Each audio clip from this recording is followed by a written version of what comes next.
Kabayan, ang sibuyas ay kaluluwa at buhay ng maraming magsasaka. Sa ilang panig ng Central Luzon, lalo na sa Nueva Ecija at Hilagang Luzon. Bumubuhay sa milyong magsasaka at iyong namimili at nagbebenta nito.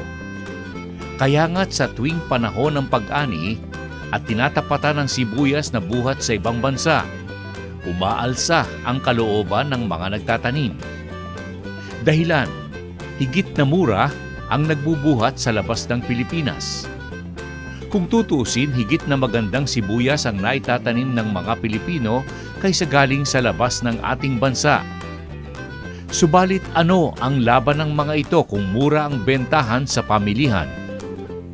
Kung kaya't ito ay dapat na noong pa'y binigyan ng pansin ng mga kinaukulan upang mabigyang proteksyon at ginhawa ang mga kababayan nating nagtatanim ng sibuyas.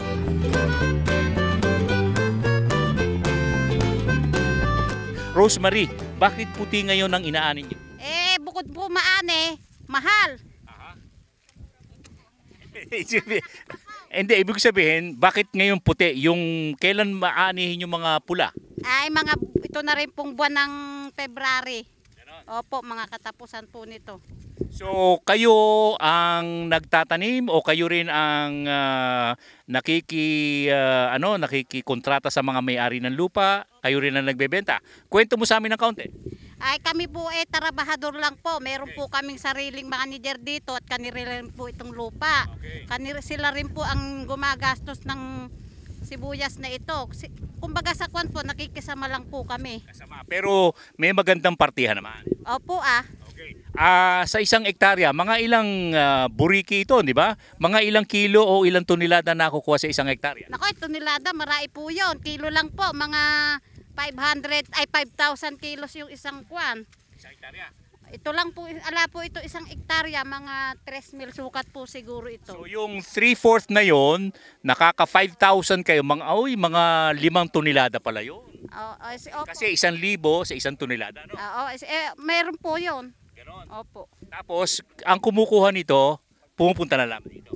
Opo, kinukuha na lang po ng mga buyer na malalaki. Ganon. Opo. Rosemary, itong mga kasama mo rito sa isang barangay lang sa Pesa? Pesa po, tsaka Makabaklay, dalawang barangay. Sama-sama na kayo? Opo. Pero finally, bilang pagtatapos, yung bayad sa inyo pare-pareho naman? Opo, 20 po isang supot ng aming obras dito. Isang buriki? Opo. Nakakailang ano ka naman? Ito po ay mga tansya ko, 30 na po siguro itong magagawa ko ngayon. Tapos pagkatapos ito, meron ka na ng lilipatan? Ala na po, ito na lang po. Bukas po uli ang ulit. Hindi, kaya nga, may lilipatan naman kaibang lugar. Meron pa po. Tapos nito, kailan uli ang ani pa sa mga susunod na buwan?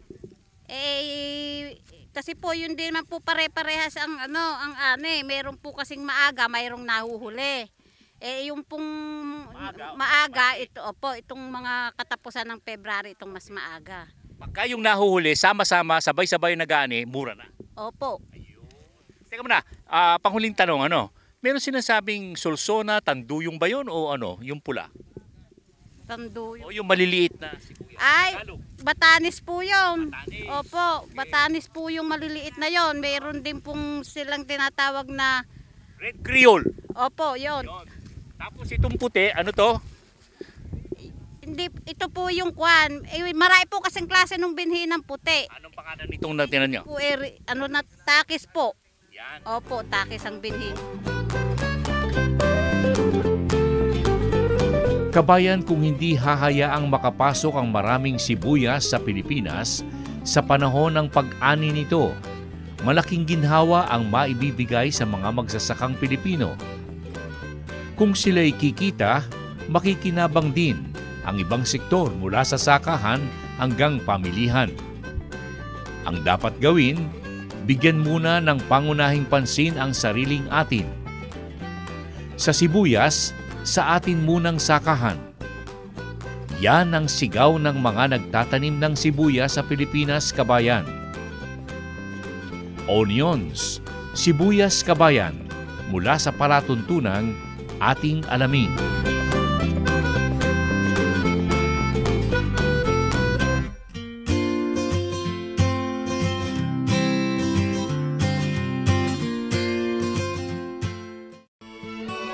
the Filipino local flavor never ceases to amaze one's taste.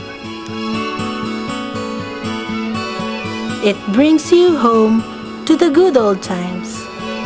Ka Jerry's Farm Products, available at selected leading supermarkets and dealers. Kabayan, talagang hindi matatawaran ang bisang taglay ng Feed Pro. Pwede nating ipakain sa ating mga baboy na iwas sa maraming kemikal. Manipis ang taba, mabuti sa mga may edad na, lalo na sa mga bata. Noon, pinahihinto yung kulungan namin. Pero nung nagpalit kami ng Feed Pro, wala nang pumupuntang nagpapahinto. Dahilan kung bakit lalong dumarami ang gumagamit ng Feed Pro. Sa Feed Pro, kabayan, makatitiyak kayong lalaking malusog ang inyong mga alaga. Ang Feed Pro ay walang halong anumang kemikal, hormones at antibiotiko. Lahat ng sangkap ay tungo sa likas na pagpapalaki ng inyong alagang baboy. Likas din ang paraang gamit. PIGS, Profitable Innovative Growing System. Bawas gastos, bawas trabaho, at halos walang masamang amoy. Kaya kabayan, pumaris na sa mga gumagamit ng Feed Pro. Lahat sila'y nasisiyahan. Mag-Feed Pro na, kabayan!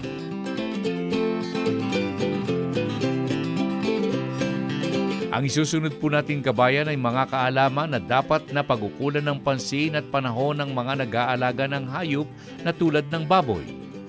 Dagdag kaalaman pagkalipas lamang ng ilang paalala.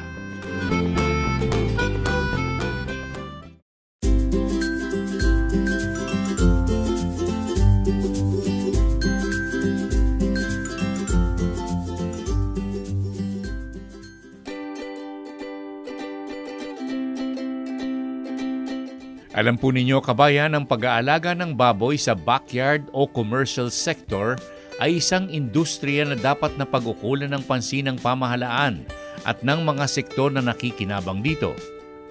Ang Pilipinas ang tinatayang mangunguna sa nasabing industriya sa mga darating na panahon. Ito ay inaasahang magbibigay ng hanap buhay at kita sa maraming Pilipino. Lahat ng mga pangangailangan sa nasabing industriya ay naririto na sa ating bansa. Mula sa alagaan, kaalaman sa pag-aalaga, sa pamilihan at marami pang iba. Ang kailangan lamang ay bigyan ito ng matamang pansin ng lahat ng mga nakikinabang. Focus, kabayan! Kaya nga't nang makita nating may mga kababayan tayong hindi nagdadalawang isip na palawakin pa ang kaalaman sa pag-aalaga, lalong-lalo na sa pagkuha ng mga maayos at patataas na uri ng baboy, masasabi nating ito, kabayan, ay dapat na pangalagaan ng lahat ng mga kinaukulan. Siyempre, nangunguna ang pagkuha ng mga magagandang uri ng baboy.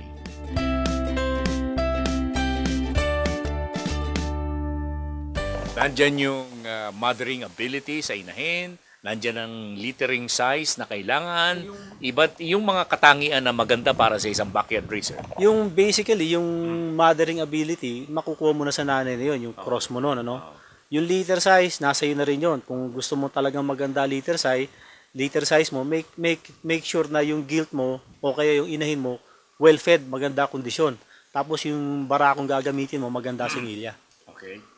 At ang availability niyan, anong kukunin natin sa John & Chan Farm kung sakasakali? Inahin na kagad, na gilt na, o mga biik na gagawing inahin? Mas maganda pagka kukuha kayo ng mga F1 gilts na, yung 5 to 6 months old na. Okay. At least yun, tested na yun nasala na yun. Yung piglets, masyadong may risk pa rin yun meron pa rin i-reject doon Okay. So para makasigurado ka, kumuha ka ng F1 na between 5 to 6 months old, tapos samahan mo ng pitrain durok na barako. Kung wala na silang barako, ano ang pwedeng maitulong ng John & John Farm? Pwede silang mag-AI sa inyo, kumuha ng AI? Well, sa ngayon, dati nagbebenta kami ng similya, no? Similya. Pero because madami na ring AI centers na kumuha sa akin ng mga Chester White Pitrain Durok na mas malapit sa lugar nila, advisable doon na lang sila kumuha. Nasabi nga kabayan ng ilang dalubhasa sa paghahayupan sa Pilipinas at ilang mga nakaugnay ng ating palatuntunang ating alamin.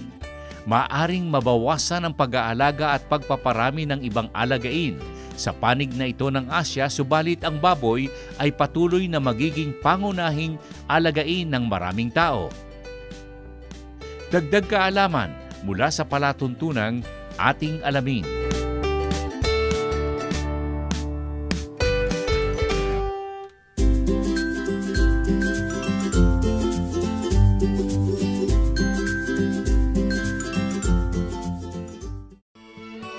The Filipino local flavor never ceases to amaze one's taste. It brings you home to the good old times. Jerry's Farm Products, available at selected leading supermarkets and dealers. Kabayan, talagang hindi matatawaran ang bisang taglay ng Feed Pro. Pwede nating ipakain sa ating mga baboy na iwas sa maraming kemikal. Manipis ang taba, mabuti sa mga may edad na, lalo na sa mga bata. Noon, pinahihinto yung kulungan namin. Pero nung nagpalit kami ng Petro, wala nang pumupuntang nagpapahinto. Dahilan kung bakit lalong dumarami ang gumagamit ng Feed Pro. Sa Feed Pro, kabayan, makatitiyak kayong lalaking malusog ang inyong mga alaga. Ang Feed Pro ay walang halong anumang kemikal, hormones at antibiotiko. Lahat ng sangkap ay tungo sa likas na pagpapalaki ng inyong alagang baboy. Likas din ang paraang gamit. PIGS, Profitable Innovative Growing System.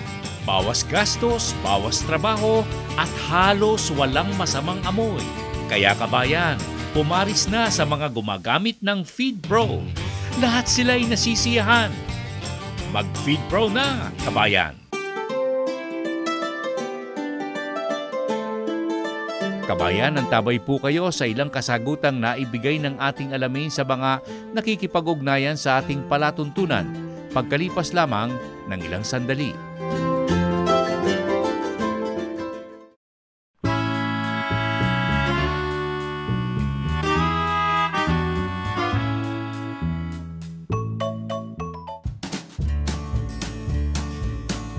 Okay kabayan, pasimulan po natin ang Q&A, tanong at sagot. Sa pagsagot sa kahilingan ni na Roland Gatmaita ng Maynila at Jet Santa Maria ng Bulacan. Ang kahilingan ay ukol sa pag-aalaga ng mga kalapating pangarera o racing pigeon. Alam po ninyo, may mga samahan po ang mga nag-aalaga ng nasabing hayop at ito po ay itatala po natin sa susunod na pagtatanghal ng ating palatuntunang ating alamin, pati na po ang contact numbers ng mga ito. Ang isa pang kahilingan kabayan ay ukol naman sa pag-aalaga ng mga ibon na tulad ng budgies at lovebirds. Ang mga request ay buhat kina Bing Santiago ng Maynila at Jules Pañares ng Quezon. Kung pwedeng magpakita tayo ng pag-aalaga ng mga ito sa ating palatuntunan. Alam po ninyo kabayan, dati ay may mga portion po tayo ukol sa mga nasabing alagain. Hayaan po ninyo, contact po kami ng mga nag-aalaga ng lovebirds at budgies sa ating kapaligiran. At magbabalik po kami ng tungkol sa mga pets na ibon na ating nabanggit sa ating programa. At ang ukol naman sa stingless bees na ating naipakita, ito pala po ay may iba't ibang lahi na matatagpuan sa Pilipinas. Napatunayan din po ng ating palatuntunan na kapag pinagsama po natin ang nasabing honeybees, na galing sa ibang parte ng Pilipinas, hindi po magsasama ang mga ito. Ang request ay mula sa ating pong mga kababayan na nais na mag-alaga sa dahilang may bigay na biyaya tulad ng ginagawa po sa ibang panig ng Asya. Narito ang ilang punto bilang kasagutan sa mga kahilingan nina Mel Domingo at Bobby Doromal ng Maynila at lungsod ng Quezon.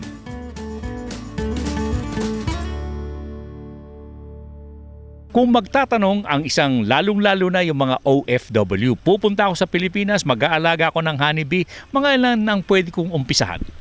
Sa umpisa ho, pwede kayong magsimula ng mga 4. Tapos kung meron naman, kung may pera naman kayo, pwede mga 6 o 8. Okay. Tapos sa pag-usad ng panahon, mahahati nyo naman ho yun, yung 4 magiging 8, yung 6 magiging 12, ganun po hanggang padami ng padami.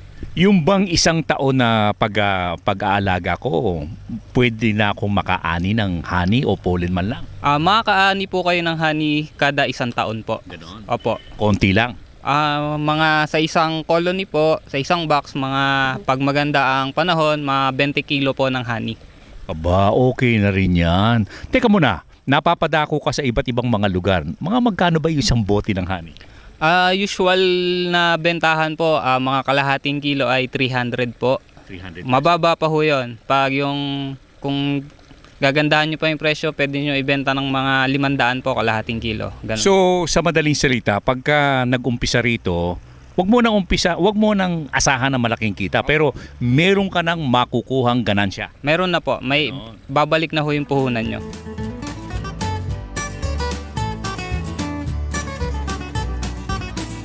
Ang stingless bees, kabayan, ay isang uri ng alagain na may bigay na pakinabang sa pulot o honey, propolis na siyang pinagkakakitaan sa ibang bansa at mismong sa nasabing insekto.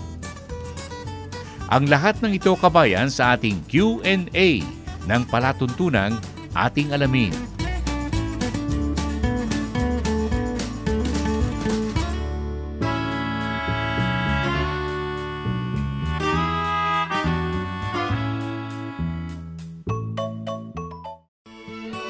The Filipino local flavor never ceases to amaze one's taste. It brings you home to the good old times. Jerry's Farm Products, available at selected leading supermarkets and dealers. Kabayan, talagang hindi matatawaran ang bisang taglay ng Feed Pro. Pwede nating ipakain sa ating mga baboy na iwas sa maraming kemikal. Manipis ang taba, mabuti sa mga may edad na, lalo na sa mga bata. Noon, pinahihinto yung kulungan namin. Pero nung nagpalit kami ng Feed Pro, wala nang pumupuntang nagpapahinto. Dahilan kung bakit lalong dumarami ang gumagamit ng Feed Pro. Sa Feed Pro, kabayan, makatitiyak kayong lalaking malusog ang inyong mga alaga. Ang Feed Pro ay walang halong anumang kemikal, hormones at antibiotiko. Lahat ng sangkap ay tungo sa likas na pagpapalaki ng inyong alagang baboy. Likas din ang paraang gamit. PIGS, Profitable Innovative Growing System. Bawas gastos, bawas trabaho at halos walang masamang amoy. Kaya, kabayan, pumaris na sa mga gumagamit ng Feed Pro. Lahat sila ay nasisiyahan. Mag-Feed Pro na, kabayan!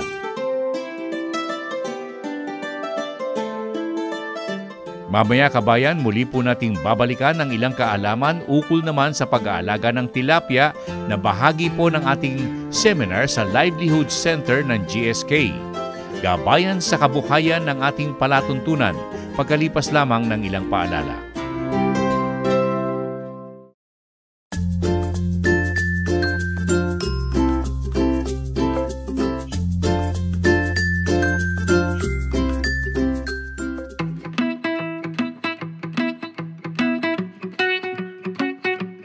Alam po ninyo, kabayan, ang pag-aalaga ng tilapia ay may bigay ding kita at pakinabang na tulad po ng ating nabanggit sa ating palatuntunan.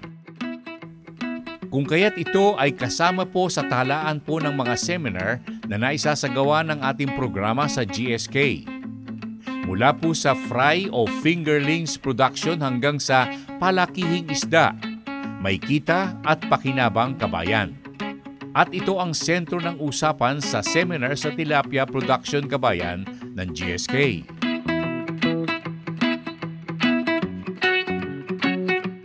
Ang dami kasi sa tilapia kasi may mga different kinds of mga lahi.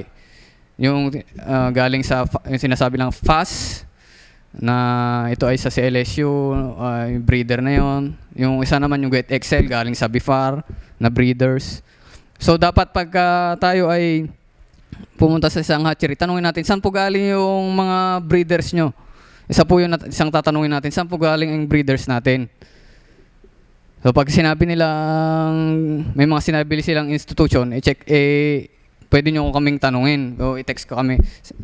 O yung mga technician namin doon, sabihin nyo, ano ba tong maganda ba tong kan na to? Yung breeder na to o kan? Kasi may different na lahi kasi yan eh. So very critical kasi ang yun nga sa fry, sa fingerlings. Kasi talagang dyan sa una pa lang kahit pakainin mo yan o manganganak yan dahil hindi siya na sex reverse ganon. O ano ba yung mga kuan, kailangan mong tanungin lahat yon. At hindi ka basta-basta bibili. Kasi isang pinaka-critical yan, una pa lang yan, dapat malaman mo na kung kuan yan, maganda na yung lahi o ano, saan bang galing.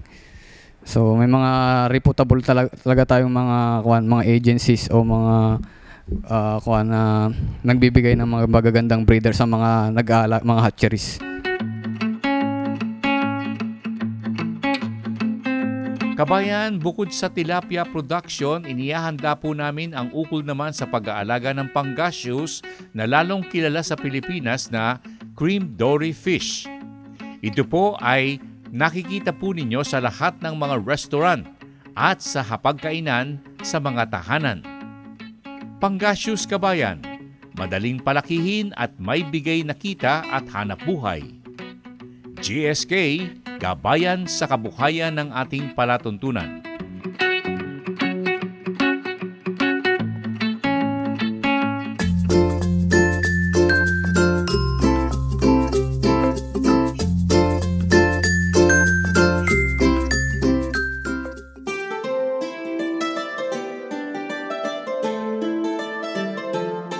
Ang isusunod po nating kabayan ay mga kaalaman naman ukol sa maayos na pag-aalaga ng baboy, sa paggamit ng mga pakaing Feed Pro at sa paraang maayos na walang bigay na masamang amoy.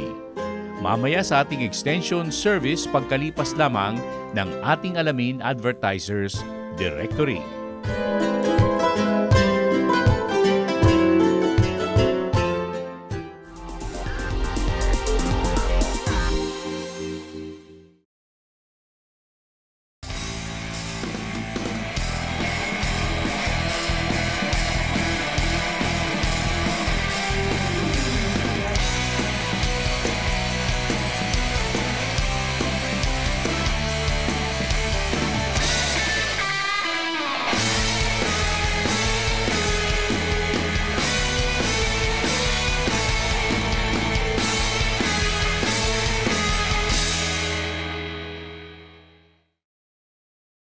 Fast times need fast solutions. That's where Infotex comes in. Announcements in schools and universities. I get to know kung may pasok o wala. For fast delivery. Mabilis namin natatrack ang mga packages. Via text for nationwide safety and security. Mabilis namin nakuha ang command mula sa central base. Infotex cares for your health. We get outbreak information and vaccines via text. Everything in a click. Caring solutions by Infotext. Kabayan, talagang hindi matatawaran ang bisang taglay ng Feed Pro. Pwede nating ipakain sa ating mga baboy na iwas sa maraming kemikal. Manipis ang taba, mabuti sa mga may edad na, lalo na sa mga bata. Noon, pinahihinto yung kulungan namin. Pero nung nagpalit kami ng Feed Pro, wala nang pumupuntang nagpapahinto. Dahilan kung bakit lalong dumarami ang gumagamit ng Feed Pro. Sa Feed Pro, kabayan, makatitiyak kayong lalaking malusog ang inyong mga alaga. Ang Feed Pro ay walang halong anumang kemikal, hormones at antibiotiko. Lahat ng sangkap ay tungo sa likas na pagpapalaki ng inyong alagang baboy. Likas din ang paraang gamit. BIGS, profitable, innovative growing system. Bawas gastos, bawas trabaho, at halos walang masamang amoy. Kaya kabayan, pumaris na sa mga gumagamit ng FeedPro. Lahat sila ay nasisiyahan. Mag-FeedPro na, kabayan!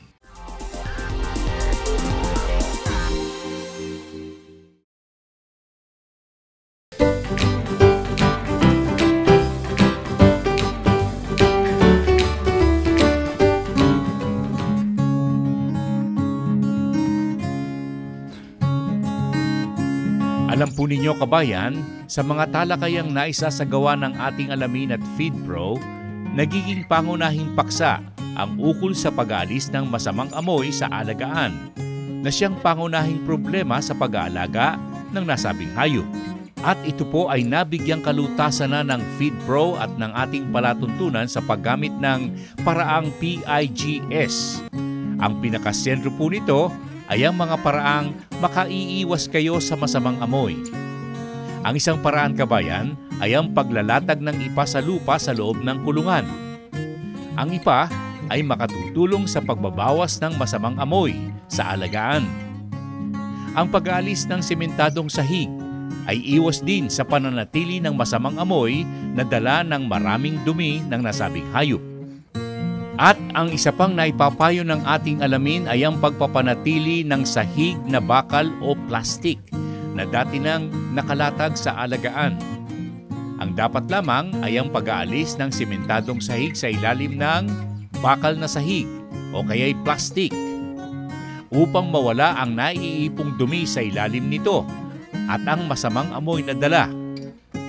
At ang isa pa ay ang pagpapakawala ng mga alagaing baboy na tinatawag po nating range pigs. Ano po kabayan?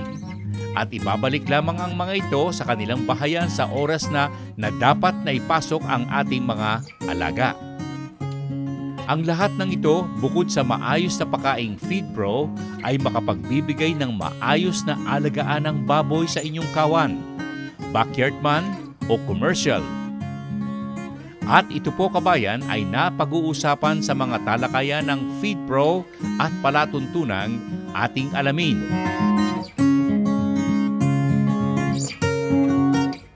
Alam nyo kabayan, tama yung sinabi ni Dr. June, ano po, nung una at testigo ko si Mang Nelson dito, galing po yung John and John Farm, narinig nyo na, no? Mahusay po ang mga inahin at saka mga barako. Maplag, ano ha? Kasi kaibigan ko matalik yon. Talagang pagkubuha kayo ng mga inahin at mga barako, tawagin niyo ang John and John Farm. Napakahusay. Matagal ko na siyang kasama. Hindi sa komo kaibigan ko at hindi mo komo in partnership kami no, sa pag-aalaga ng baboy. Talagang maganda. Marami ho siyang mahuhusay na barako at saka mga inahin. Tsaka hindi pala pwede rin barako lang. Ano ha? Pwede artificial insemination kasi it's so expensive to maintain a boar, di ba? Kaya ang ginagawa niya. Alam niyo nangyari noon, pagkagaling kay John and John Farm, yung kanyang mga walay, diretso kagad namin sa doon sa PIGS. Totoo sabi niya, 1, 2, 3, 4 namamatay po sunod-sunod. At saka hindi lang pasty yung dumi, durog. At saka tubig. Bakit kanyo? Kasi yung bakterya hindi pa siya asimilado ron sa doon sa kanyang environment. Tama yung kay Manjun, ang ginawa ko ho, nung matagal na ho, ilang buwan na, siguro almost a year na banggit ni Manjun na i-acclimatize ang baboy. Ang ginawa ko, pagdating po ng mga biik na galing kay John and John, inilagay ko muna ron sa may sahig na plastic. Yung pinaglalagyan ko ng mga parang nursery na wala naman akong inilalagay sa nursery. Doon ko muna inilagay. Sa awa po ng Diyos, kabayan, yung 10 na inilagay ko ron, hanggang sila po ay mawalay, mailipat, walang nagkakasakit. Kailangan ko ba man, June, ang mga micronutrients, yung mga multivitamins sa baboy? Opo, kailangan pa rin po yun. Kasi po, kahit pasabihin natin na pagka nagpakain tayo ng commercial feeds, complete requirement na po ng mga nutrients, no, microingredients, yun po ay nagiging na-adulterate. Ibig sabihin, dahil sa yan ay exposure sa environment, nasisira po yung mga microingredient. So ang gagawin po natin, kung nakita natin na medyo, halimbawa, sa baboy nyo, ay medyo mabagal ang paglaki ng pinakakain ko nito, magdagdag po tayo. Hindi po masama magdagdag ng mga microingredients, yung mga multivitamins na available sa poultry supply. No po? Para maagapan po natin. Pero titingnan nyo rin yung lahi ng baboy nyo. Baka naman yung lahi ng baboy mo sobrang native na. Puti nga siya, pero yung naman palang lahi niya hindi, chop suey pala ang tawag. Kahit po natin pakainin yun ng 5 sakong feed sa loob ng 4 na buwan, hindi po aabot yun ng 100. At wag po ninyong sisisihin yung feeds. No po? Kasi talagang marami pong factors na will affect the freshness ng feeds po. Doon pa lang po sa transportation. Lahat po yan ng feeds, kahit anong klaseng feeds yan. Exposure po sa environment, malaking factor po yan. Yung init ng araw, nalulusaw po yung mga microingredients dyan. Kaya po, hindi po masamang magdagdag ng mga micro minerals and multivitamins.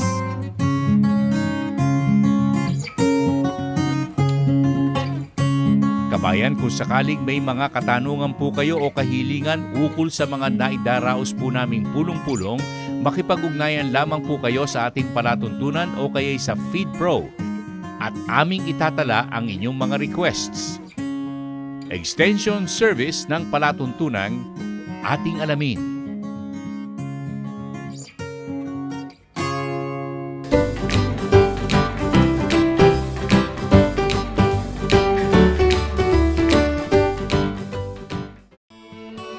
The Filipino local flavor never ceases to amaze one's taste.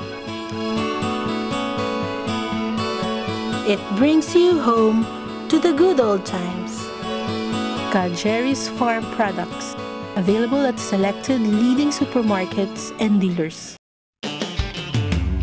Kabayan, talagang hindi matatawaran ang bisang taglay ng FeedPro. Pwede nating ipakain sa ating mga baboy na iwas sa maraming kemikal. Manipis ang taba, mabuti sa mga may edad na, lalo na sa mga bata. Noon, pinahihinto yung kulungan namin. Pero nung nagpalit kami ng FeedPro, wala nang pumupuntang nagpapahinto. Dahilan kung bakit lalong dumarami ang gumagamit ng FeedPro. Sa FeedPro, kabayan, makatitiyak kayong lalaking malusog ang inyong mga alaga. Ang FeedPro ay walang halong anumang kemikal, hormones at antibiotiko. Lahat ng sangkap ay tungo sa likas na pagpapalaki ng inyong alagang baboy. Likas din ang paraang gamit. PIGS, Profitable Innovative Growing System. Bawas gastos, bawas trabaho, at halos walang masamang amoy. Kaya kabayan, pumaris na sa mga gumagamit ng FeedPro. Lahat sila'y nasisiyahan. Mag-FeedPro na, kabayan!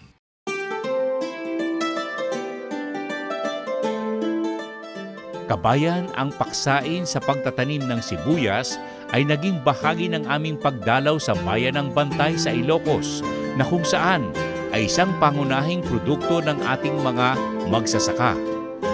Onions Production, pagkalipas lamang ng ilang paalala.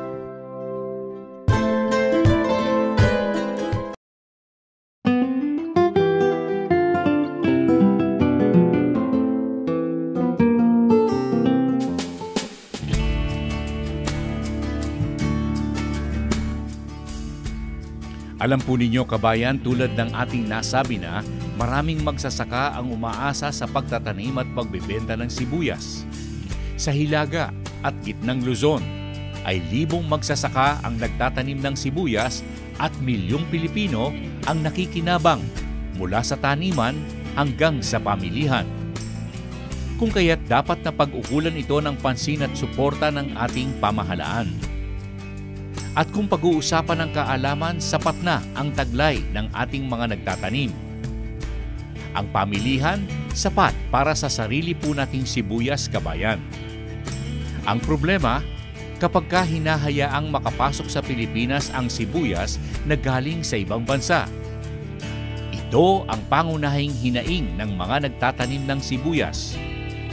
Kung pag-uusapan ang pagtatanim nito ayon sa mga magsasaka, kung walang problema sa pamilihan, kumikita ang mga nagtatanim at nagbibigay pa ng hanap buhay sa iba pa nating mga kababayan.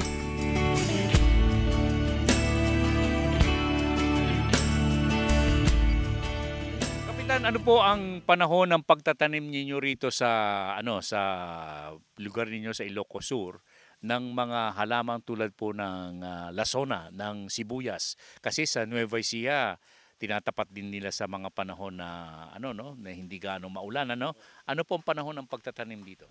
Dito sa amin October to December po. Oo. At mga ilan pong mga farmer natin ang nagtatanim at nakikinabang sa sibuyas? Dito sa barangay namin mga 60 to 80 farmer siguro. Oo. Kapitan, kung kung nagtatanim tayo ng mga sibuyas, ang isang pakiusap ng ating mga farmer, hindi lang sa pamahalaan, kung hindi sa lahat ng sektor dito sa ating bansa, na sana huwag pumasok yung mga sibuyas na nanggagaling sa ibang bansa sa panahon na tayo po ay nag-aani at nagbebenta. Ano po kaisipan nyo rito? Kasi kung may import na parating sa aming bayan, mababa yung presyo. Kasi maawa sa mga farmer, ang daming gastos na sa sibuyas. Siguro kung mga import na parating sa ating bayan, mas maganda yung mga produkto nila kaysa sa atin. Oo. Sa anong bagay po magandang produkto nila kaysa sa Pilipino? Depende sa na variety na ginamit. Yung mga sibuyas, yung matibay sa sakit kasi may mga hybrid. May low breed kasi ang mataas ng presyo ng buto. Ganun. Ang daming gastos sa sibuyas. Kung ikukumpara po natin sa mga, sabi nga, meron tayong tinatawag na yung puti, Tapos, Granix ba yun? White Granix, Yellow Granix. Pagkatapos, meron tayo nung lasona at saka yung mga pulang sibuyas. Ano po ang preference at gugustuhin ng magsasaka na itanim? Mas gusto itong lasona. Bakit po? Kasi kahit sa dahon, mabenta. Yun ang yung green ribs. Anong ibig sabihin? Dahon lang mabenta na? Oo, dahon pa lang mabenta na. Kasa lasona. Yung sa sibuyas, yung laman lang. Ganon. Oo. Ibig sabihin, pag gusto kong ibenta ang pinakadahon nito, yung pananim nito, pwede na? Oo, pwede. Basta may dahon, pwede na. Pwede. Ibig sabihin, nakakabit pa yung bunga, may mga dahon na bebenta ng malaki. Opo, yun, makaabot sa presyo. Kasi mas mauna kami dyan sa sa Cabanatuan. Oo, mas mauna kami. Okay, sa sa pagtatanim po ninyo rito, mga ilang sa isang hektarya, gaano po karami ang nakukuha ng isang farmer? Depende sa pag-alaga. Kung sa normal, mga 20 to 25 tons per hectare. Yun, sa normal lang. Kung pagpipilian ako, kamatis, lasona, mani, palay, o kaya'y kasaba, ano po ang talagang magbibigay ng negosyo at hanap buhay sa isang farmer? Lahat siguro, sir. Kung may tama sa presyo, may tama sa pag-alaga. Depende kung ano ang sa akin, kahit anong klaseng halaman, basta magkapera. Okay. Oo. At sa palagay nyo, maganda na ikinabubuhay ng farmer natin kung ito po ang kanilang papasukan? Oo, mas maganda dito sa farming kaysa mag-abroad. Okay. Mo na, Kapitan, merong isang issue rito sa farming sector. Ang sabi nila, ang age ng farmer, ang pinaka-average ay 57 to 59.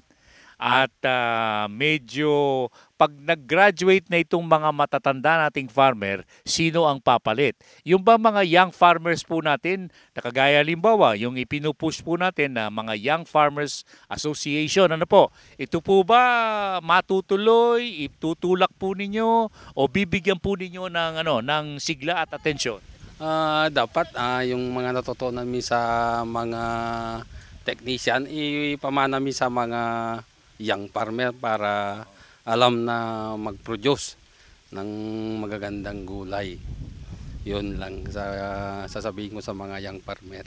Alam nyo, hindi ako naniniwala na pagka kayo po ay tumanda na, wala nang papalit sa inyo. Hindi ako naniniwala ron eh. Ay, hindi ko naniwala dyan. Sapagkat marami rin mga batang farmer ang gustong pumasok dito, no? Oo po. Buti alam ng mga young farmer na new methods of new farming.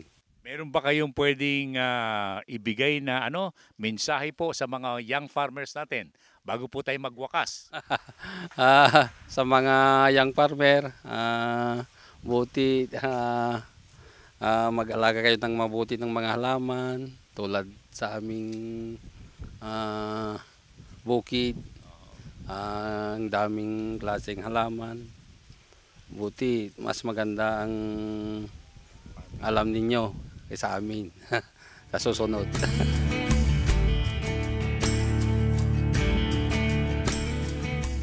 Sibuyas Kabayan, Onion Production, isang produktong sa simulat sa pool ay pangunahin ng pinagkakakitaan ng maraming mga magsasaka sa Pilipinas. Maayos sana ang lahat kung hindi hahayaang makapasok ang sibuyas ng ibang bansa. Nasabi ng ilang nakaugnay ng ating alamin, okay lamang ang mamili ang Pilipinas ng sibuyas kung hindi napapatapat sa pag-ani ng mga nagtatanim nito sa ating bansa. Makatutulong ang ibang sibuyas kung may kakapusan sa Pilipinas. Ang panawagan ukol dito, kabayan, sa panahon ng tag-ani ng Pilipinas, atin munang produkto ang tangkilikin at suportahan upang makinabang at maging maayos ang kabuhayan ng mga nagtatanim nito. Panawagan sa mga kinaukulan ng mga nagtatanim ng sibuyas. Dito po, kabayan, sa palatuntunang ating alamin.